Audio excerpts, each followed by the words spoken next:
इस एपिसोड की शुरुआत में जुयान को फीवर होने की वजह से एसी की हवा से उसे कोल्ड होती है, जिसे शिन नोटिस करता है तो वो उसका स्टाफ से सब एसी को ऑफ करने कहता है। फिर मीटिंग जब खत्म होता है तब जुयान सो रही होती है। शिन उसके पास आता है और कहता है सॉरी इतना वेट करवाने के लिए और उसे लंच के लिए इनवाइट करता है।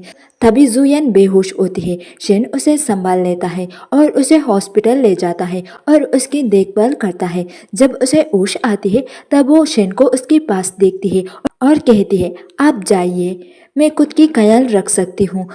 तो शिन कहता है मैं तुम्हें बुलाया था तो तुम्हारी जिम्मेदारी मैं हूँ, तो जब तुम्हारे फीवर खत्म होगा तब तुम मेरा इंटरव्यू ले लो कहता है। तभी सीन चेंज होता है जहाँ शिन जुयान को उसका माँ और माँ की फ्रेंड से जुयान को इंट्रोड्यूस करता है और कहता है ये मेरा गर्लफ्रेंड है और जुयान को वहाँ बिठाकर वहाँ से जाता है। लेकिन वो लोग उसे अच्छे से ट्रीट नहीं करते हैं। जब लंच का टाइम होता है तब शिन का माँ जुयान से कहती है तुम्हें क्लब में लंच रेडी किया हूँ क्योंकि मुझे अनजान लोग मेरे घर में खाना खाना अच्छी नहीं लगती है, और उससे कहती है कि क्या तुम सैटरडे फ्री हो तो तुम मुझसे मिलो, मुझे तुमसे कुछ बात करनी है कहती है। फिर अगले दिन जुयान डायरेक्टर जो से मिलती है। जो उसके काम की तारीफ करता है और कहता है तुम अच्छे काम किए हो मुझे पता है, लेकिन तुम अब होस्ट नहीं बन सकती हो क्योंकि मैनेजमेंट सन वाई वाई की फेवर में है।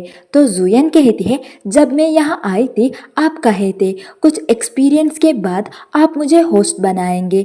मैं यहाँ आकर 3 साल हुआ है, मैं इतनी हार्ड वर्क करती हूँ फिर भी आप मुझे कंसिडर ही नहीं करते हो कहकर रोते हुए जाती है।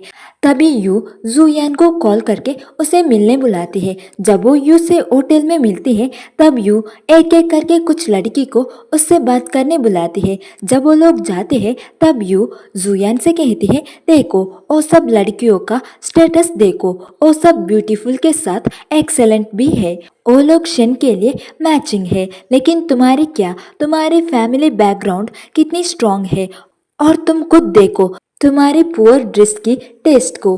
तभी जुयान कुछ सोचती है जहाँ सब बच्चे उससे कहते हैं तुम अनाथ हो, तुम्हें संस्कार नहीं है। तो जुयान रोते हुए कहती है मैं अनाथ नहीं हूँ, मेरे पेरेंट्स अब्रॉड में है। ये सब सोचकर जुयान सैड होती है। तभी यू कहती है तुम शिन से ब्रेकअप करो, खुद को एम्बैरस मत करो। तो जुयान कहती है मेरे पेरेंट्स अब्रॉड में रहते हैं और मैं मेरी खुद की टैलेंट से आगे बढ़ना चाहती हूँ, तो मैं आपको उनके बारे में नहीं बताई थी। इसे सुनकर यू थोड़ी इम्प्रेस होती है लेकिन कुछ कहे बिना चली जाती है। तभी हम प्रेजेंट का सीन देखते हैं जहाँ यू का माँ जुयान की नकली पेरेंट की फोटो देखकर कुछ सोच रही होती है और उसके हस्बैंड से कहती है मुझे कुछ गड़बड़ लगती है।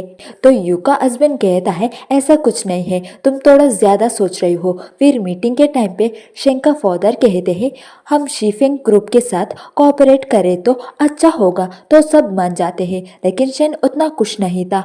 बाद में पापा शेन से उसका ओपिनियन पूछते हैं तो वो शीफिंग ग्रुप का मिस्टेक सब पापा को बताता है। तो पापा कहते हैं ऐसा मिस्टेक बड़े बड़े कंपनी में होता है। दूसरी ओर सन वाई वाई मिस्टर सनमू के साथ होस्ट कर रही होती है। होस्टिंग खत्म होने के बाद जुयान सनमू को थैंक यू कहती है।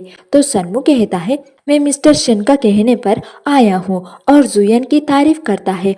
फिर जुयान को यू कॉल करती है और मिलने बुलाती है। जब वो यू की भेजे हुए लोकेशन पहुँचती है तब उसे पता चलती है कि यू उन्हें वेडिंग के लिए हाउस परचेस कर रही है और मिसेस मिंग भी उनके साथ थी। यहीं पर यू जुयान से कहती है तुम्हारे पापा आर्किटेक्चर है ना, तो तुम्हें थोड़ा नॉलेज होगी तो तुम ही सेलेक्ट करो कहती है। यहीं पर जुयान परेशान होती है लेकिन तभी शेन आता है और यू से कहता है माँ मैंने ऑलरेडी एक घर परचेज किया हूँ, मैं जुयान को भी नहीं बताया हूँ, उसे मैं सरप्राइज देना चाहता था। और कहता है तो मैं मेरी गर्लफ्रेंड को लेकर जाता हूँ कहकर जुयान को ले जाता है। फिर रात में शिन जुयान को कुछ खाना प्रिपेयर करता है और उसे एक वॉच गिफ्ट करता है और कहता है ये इसलिए है क्योंकि तुम मेरा माँ के साथ वक्त बिताए हो। और कहता है मुझे पता है मेरी माँ तुम्हें परेशान करती है लेकिन तुम उसके बारे में कुछ नहीं कहती हो। और कहता है मुझे पता चला कि तुम फैमिली फेस्ट का होस्ट बनना चाहती हो। तो जुयान पूछती है तुम्हें कैसे पता चला। तो शन कहता है मुझे सब पता है, आप कौन ओस्ट है और वो कितनी रूड है। तो तुम चिंता मत करो, मैं इसे देख लूंगा कहता है। तो जुयान कहती है थैंक यू, लेकिन मुझे इसकी ज़रूरत नहीं है। तो शन कहता है उसे उसकी फैमिली का सपोर्ट है, तो मैं तुम्हें सपोर्ट करूंगा।